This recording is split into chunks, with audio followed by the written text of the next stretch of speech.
Hi hello నమస్తే welcome to our channel. నేను మీ అనుష. ఈరోజు మనతో పాటు ఉన్నారు senior clinical intervention audiologist and sleep pathologist from KIMS sunshine hospitals Begumpet నుంచి డాక్టర్ గంగరాజ్ గారు ఉన్నారు. మాట్లాడుతూ. హలో సార్, నమస్తే. హలో అండి, నమస్తే. ఎలా ఉన్నారు? బాగున్నానండి, మీరు ఎలా ఉన్నారు? I'm good. సార్, యూజువల్గా ఈఎన్టీ డాక్టర్స్ ఉంటారు, కానీ ఆడియాలజిస్టులు కూడా ఉంటారని చాలా తక్కువ మందికి తెలుసు. క్లినికల్ ఇంటర్వెన్షనల్ ఆడియాలజిస్ట్ అంటే ఏంటి sir meaning? Yes, first of all మనము ఎక్కువగా దేని గురించి తెలుసుకోవాలి అని అంటే ఈఎన్టీకి ఆడియాలజిస్ట్కి ఉన్నటువంటి డిఫరెన్షియేషన్ తెలుసుకోవాలి. Because you are the audiologist person కాబట్టి. ఎస్, అంటే జనాలందరూ కూడాను హియరింగ్ అంటేనే ప్రతి ఒక్కరు ఏమనుకుంటారంటే ఫస్ట్ ఈఎన్టీ డాక్టర్ గారిని చూస్తారు. Of course ENT doctor is important, but among that the audiologist is the most important for hearing. ఓకేనా? ఈఎన్టీ డాక్టర్స్ అనేటువంటి వారు ఎక్కువగా చెవిలో ఉన్నటువంటి ఏదైనా అనటామికల్ లీజన్స్లో ఏమైనా ఉన్నప్పటికీ surgical and medical interventions they will provide. Apart from that అంటే కనుక ఎనీ హియరింగ్ టెస్ట్ కానివ్వండి, తర్వాత దానికి హియరింగ్ ఎయిడ్ మేనేజ్మెంట్ కానివ్వండి, కాక్లియర్ ఇంప్లాంట్స్ కానివ్వండి, కాక్లియర్ ఇంప్లాంట్ థెరపీస్ కానివ్వండి, ఇవన్నీ కూడా ఆడియాలజిస్ట్ చూస్తారు అన్నట్టు. Their education status is different and our education status is different. They masterised in surgical and medical management. We are the masterise in diagnostics and hearing testing, hearing evaluations కానివ్వండి, తర్వాత hearing aid management కానీ ఎలాంటి hearing AIDS పెట్టుకోవాలి, hearing aid management అయినా లేకపోతే కనుక vestibular management అయినా అంటే కనుక గిడినెస్కి సంబంధించినటువంటి వటుకు సంబంధించినటువంటివి కానివ్వండి, వినికిడికి సంబంధించినటువంటివి కానీ, ఇవన్నీ కూడాను డయాగ్నోసిస్ పాథాలజిస్ట్ ఎక్కువగా వర్కౌట్ చేయడం జరుగుతుంది. At the same time we are the precisely differentiate from the ENTs and audiologists. Sir, first thing, ఇప్పుడు వయసు పెరిగే కొద్దికి అన్ని సమస్యలు మీద పడుతూ ఉంటాయి. సో ముఖ్యంగా చెవు వినికిడి సమస్య అనేది తగ్గిపోతూ ఉంటుంది ఒక సర్టెన్ ఏజ్ వచ్చాక. సో ఈ వినికిడి సమస్యకి మీ దగ్గరకు వచ్చారనుకోండి, ఏమేమి చూస్తూ ఉంటారు sir? What is the first physical criteria ఏం చేస్తారు? క్లినికల్ ఎగ్జామినేషన్స్ ఏం చూస్తారు? ఫస్ట్ మనం ఏం చేస్తామంటే ఒక పేషెంట్ వచ్చిన తర్వాత ఫస్ట్ మనం ఫిజికల్ ఎగ్జామినేషన్ చేస్తామంటే formal screening, informal screening, formal screening.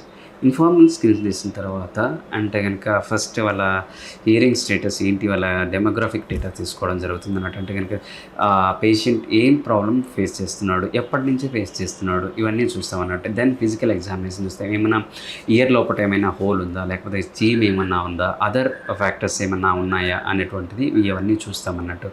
అది చూసిన తర్వాత then will go for next level.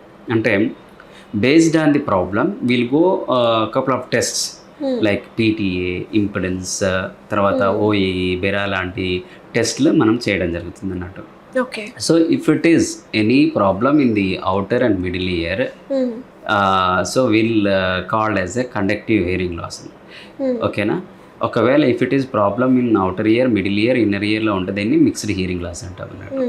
ఓకేనా? If it is the problem is purely in నరువులో ఎక్కడైనా ప్రాబ్లం ఉంది అని అనుకోండి, then will call it is a sensory neural hearing loss అన్నట్టు. ఓకేనా? If it is the problem is in the conductive hearing loss, we will send it to the ENT doctors. If it is mixed hearing loss ఉంటే కనుక audiologist as well as ENT doctor will involve అవుతారు అన్నట్టు. If it is mixed hearing లాస్లో most ఎక్కువగా severe hearing loss, moderate to moderately severe ఉన్నప్పుడు కొంతమంది there is a problem, there is ఏమంటారు వాటిని, హైపోథసైజ్డ్ థింగ్స్ ఉంటాయి అన్నట్టు కొన్నిటువంటి. అండ్ మోస్ట్ డిస్కస్బుల్ థింగ్స్ ఏంటంటే మోడరేట్ సివియర్ వరకు హియరింగ్ ప్రాబ్లం ఉన్నప్పుడు, మిక్స్డ్ హియరింగ్ లాస్ ఉన్నప్పుడు, దెన్ కొంతమంది సర్జికల్ ఇంటర్వెన్షన్స్ పోతారు లైక్ ఈఎన్టీ డాక్టర్స్ విజిట్ చేయడం. కొంతమంది ఏం చేస్తారు అని అంటే కొంతమందికి they will go for hearing aid మేనేజ్మెంట్కి వెళ్తారు అన్నట్టు. సార్, ఇప్పుడు కొంతమందికి చెవులో గీ అని సౌండ్ రావడం, బ్యాలెన్స్ తప్పడము, ఇలాంటి సమస్యలు కూడా చూస్తూ ఉంటాం, గుయ్యి అని. సో పిల్లల్లోనూ పెద్దవాళ్ళు కనిపిస్తున్నాయి. ఇదేంటి అసలు ప్రాబ్లం ఏంటి? Yeah, first of all that తెలుసుకోవాలంటే ముందు మనం ఇంకా నెక్స్ట్ ఏంటి అని అంటే ఇంకా సెన్సరీ న్యూరల్ హియరింగ్ లాస్ గురించి తెలుసుకోవాలి. ప్యూర్లో నర్వ్లో ఉన్నటువంటి ఆడిటరీ నర్వ్ అంటారు దాన్ని. ఆడిటరీ నర్వ్లో న్యూరాన్స్ ఏవైతే ఉంటాయో అవి వాటి యొక్క సంఖ్యాబలంలో కానివ్వండి, వాటి వీక్నెస్ కానివ్వండి, ఆ డెత్ కానివ్వండి జరిగినప్పుడు ఏంటంటే హీరింగ్ డిఫిషియన్సీ అనేటువంటిది వస్తూ ఉంటుంది. Because either it is infection based కానీ, ఏజ్ బేస్డ్ కానీ, జెనెటికల్ బేస్డ్ కానీ ఎప్పుడైతే అక్కడ ఈ చేంజెస్ అక్కర్ అవుతాయో మనకి హీరింగ్ లాస్ అనేటువంటిది వస్తుంది. దాన్ని మనం సెన్సరీ న్యూరల్ హీరింగ్ లాస్ అంటాం అన్నమాట. సో మీరు అన్నటువంటి చెవుల్లో మోత మోగడము, రెగ్యులర్గా ఎక్కువ ఇలాంటి శబ్దాలు వస్తూ ఉంటాయి అన్నప్పుడు ఎక్కువగా మనం ఏమంటామంటే దాన్ని టినైటస్ అంటాము. టినైటస్ అనేటువంటిది ఎప్పుడైతే సెన్సరీ న్యూరల్ లాస్ అంటే నర్వ్ లాస్ ఉన్నప్పుడు, లేదా బ్రెయిన్ స్టెమ్లో ఎక్కడైనా అంటే కనుక బ్రెయిన్లో ఎక్కడైనా ట్యూమర్స్ ఉన్నప్పుడు కానివ్వండి, లేదా కార్డియక్ ఇష్యూస్ ఉన్నప్పుడు కానీ, ఇలాంటి సందర్భాల్లో ఆ టినైటస్ వచ్చేదానికి అవకాశం ఉంటుంది. అందుకోసం అని చెప్పేసి ఫస్ట్ ఆఫ్ ఆల్ మనం ఏం చేయాలి అని అంటే, ఎప్పుడైతే మనకు టినైటస్ ఫ్రీక్వెంట్గా అప్పుడప్పుడు వస్తే దాన్ని నెగ్లిజబుల్ కన్సిడర్ చేయాల్సిన అవసరం లేదు. ఫ్రీక్వెంట్గా వస్తుంది అనుకున్నప్పుడు దాన్ని మనము వెంటనే ఆడియాలజిస్ట్ దగ్గరికి కానివ్వండి, ఈఎన్టీ డాక్టర్ దగ్గరికి కానివ్వండి వెళ్ళేసేసి వెంటనే దీని గురించి తెలుసుకోవాలన్నట్టు. వాళ్ళు ఇప్పుడు ఈఎన్టీ దగ్గరికి వెళ్ళినా కూడా దాన్ని రూల్ అవుట్ చేసుకోవడానికి మళ్ళీ మా దగ్గరికి పంపిస్తారు, ఆడియాలజిస్ట్ దగ్గరికి. సో అప్పుడు ఏంటంటే కపుల్ ఆఫ్ టెస్ట్ ఏదైతే మనం ఇందాక డిస్కస్ చేసామో, పీటీఏ, ఇంపిడెన్స్, ఓఈ, బెరా ఇలాంటివన్నీ టెస్ట్ చేసుకుంటాం కదా. టెస్ట్ చేసుకొని whether it is neural loss ఏమైనా ఉందా, లేకపోతే ఏమైనా ట్యూమర్స్ ఏమైనా ఉన్నాయా, లేకపోతే కానీ అంటే స్పెషల్ టెస్టులు చేసి అంటే కనుక ఏమైనా ఎక్కడైనా డిఫికల్టీస్ ఉందా అనేటువంటిది రూల్ అవుట్ చేసుకుంటాం అన్నట్టు. ఈ కేసుని అలా వన్స్ రూల్ అవుట్ చేసుకున్న తర్వాత మళ్ళీ టీమ్ అప్రోచ్గా ఈఎన్టీ డాక్టర్ గారిని కానివ్వండి, కార్డియాలజిస్ట్ కానివ్వండి, న్యూరాలజిస్ట్తో కానివ్వండి, ఆడియాలజిస్ట్ వీళ్ళు టీమ్ అప్రోచ్తో వెళ్ళడం జరుగుతూ ఉంటుంది అన్నట్టు. అవసరాన్ని బట్టి ఒకవేళ న్యూరల్ లాస్ ఉంటే కనుక then no need to worry about it. Only hearing aids పెట్టుకోవడం అనేటువంటిది ట్రీట్మెంట్, ఉత్తమమైనటువంటి ట్రీట్మెంట్ విధానం అన్నట్టు. దానికి అదర్ ట్రీట్మెంట్ ఏం లేవు. ఈ మధ్య కాలంలో టినైటస్ రీట్రైనింగ్ థెరపీ అనేటువంటిది వస్తుంది, అది కూడా కొద్ది వరకు ఎఫెక్టివ్గా వస్తుంది. అండ్ కౌన్సిలింగ్ మేనేజ్మెంట్ వస్తుంది.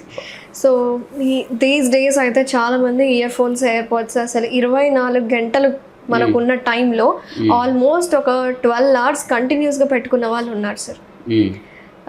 కాల్స్ మాట్లాడడానికి కావచ్చు, కంప్లీట్గా. ఇంకా ఈ ఇయర్బడ్స్ వచ్చేసాయి కదా సార్, ఈజీగా ఉంటుందని ఇయర్ ఫోన్స్ అస్సలు తీయట్లేదు. ఐ కెన్ సే దట్ అప్రాక్సిమేట్గా ఒక 6 to 12 hours పెట్టుకునే వాళ్ళు కూడా ఉన్నారు. అలాంటి వాళ్ళకి ఏమేమి కాంప్లికేషన్స్ వస్తాయి? జనరల్గా చెప్పాలి అంటే కనుక మనకు ఇవన్నీ ఇయర్ పాడ్స్ అనేటువంటివి కానివ్వండి, లేకపోతే ఇయర్ ఫోన్స్ అనేటువంటివి కానివ్వండి, ఇవన్నీ కూడా బ్లూటూత్ బేస్డ్. సో బ్లూటూత్ అనేటువంటిది ఇన్ఫ్రా రేడియస్ పైన ఆధారపడి ఉంటుంది అన్నట్టు. సో ఇవి ఏంటంటే కంటిన్యూస్గా ఆ హెడ్ ఫోన్స్ పెట్టుకోవడం వల్ల, ఇయర్ ఫోన్స్ పెట్టుకోవడం వల్ల కంటిన్యూస్గా దానిపైన చెవి పైన ఇన్ఫ్రా రేడియస్ అనేటువంటిది వర్క్ అవ్వడం జరుగుతుంది అన్నట్టు. ఎప్పుడైతే ఈ కంటిన్యూస్గా పెట్టుకుంటూ ఉన్నారో ఆ నర్వ్ సెల్స్ పైన ఈ రేడియస్ అనేటువంటిది వర్కౌట్ అవ్వడం వల్ల నర్వ్స్ అనేటువంటివి గ్రాడ్యువల్గా వీక్ అయిపోతాయి. Number 1 point. దాని తర్వాత ఆ హెడ్ ఫోన్స్ పెట్టుకోవడం వలన చెవిలో ఆ సౌండ్స్కి మధ్యలో ఏమంటే మాయిశ్చర్ క్రియేట్ అవుతుంది. That will cause fungal infections అన్నట్టు. Number 2.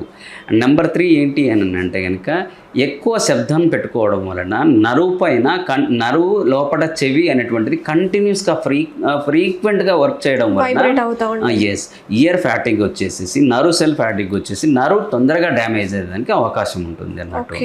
So maximum in a day 1 hour లేదా 45 minutes ఈజ్ ఎనఫ్. ఎందుకంటే కాల్స్ మాట్లాడే వాళ్ళు కావచ్చు, కంటిన్యూస్గా ఇంకా వాళ్ళ పని కాల్స్ మాట్లాడడమే, ఆఫీస్లో కావచ్చు. సో వాళ్ళ వర్క్ అదే కాబట్టి హెడ్ ఫోన్స్ తీయలేకపోతున్నారు. That is true.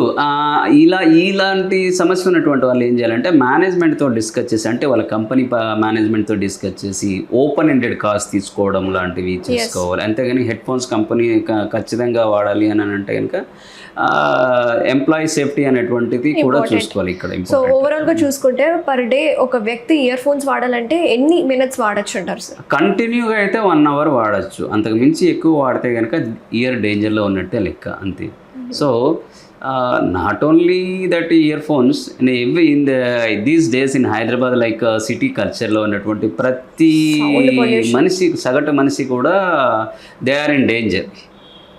ఎందుకు అని అంటే కంటిన్యూస్ నాయిస్ ఎక్స్పోజర్కి ఉండడం వల్ల తొందరగా నాయిస్ ఇండ్యూస్డ్ హియరింగ్ లాస్ వచ్చేసేసి, you know that these days నేను కంపేర్ టు మేము చదువుకునేటప్పటికి అంటే కొద్ది సంవత్సరాల కిందటికి ఇప్పటికి అంటే 4-5 సంవత్సరాలకి మేము కిందటికి ప్లస్ ఇప్పటికీ చూసినట్లయితే హీరింగ్ లాస్ అనేటువంటిది డ్రాస్టికల్గా ఇంప్రూవ్ ఎక్కువ వస్తుంది. ఎందుకు అని అంటే లైఫ్ స్టైల్ చేంజ్ అయిపోయింది అండ్ సౌండ్ ఎక్స్పోజర్ ఎక్కువ అయిపోయింది.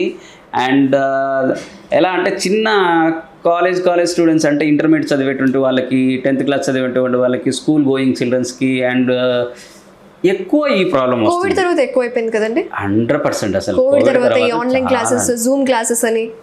ఎస్, ఇది అసలు మీరు చాలా గుడ్ క్వశ్చన్ రేజ్ చేశారు. యాక్చువల్గా ఇదేంటి అని అంటే ఎవ్వరు కూడా టచ్ అయినటువంటి ఒక అంశం ఉన్నట్టు. ఇప్పుడు